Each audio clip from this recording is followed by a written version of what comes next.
I can start by explaining why I'm interested in DSPy and why I think it's a great complementary tool for people working with Kuzu and graphs.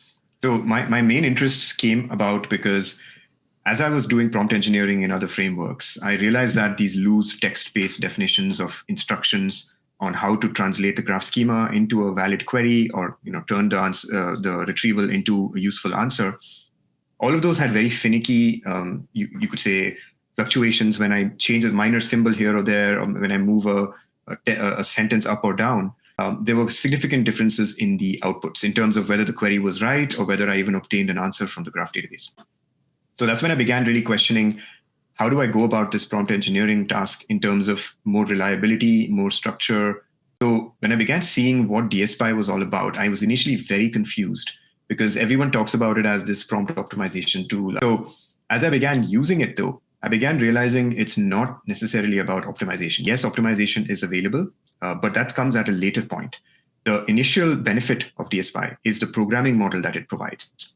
The programming model is essentially, as you mentioned, providing structure alongside the prompt. The prompt is not just a blob of text that the user puts in. You do add some amount of user instructions in natural language, but there is a very concrete definition of input fields and output fields in Pydantic models, where you can actually define concrete structure as to what goes into the LLM and what comes out of the LLM. The combination of this instruction with the structured inputs and outputs is what actually makes really a big difference to the quality of the outputs.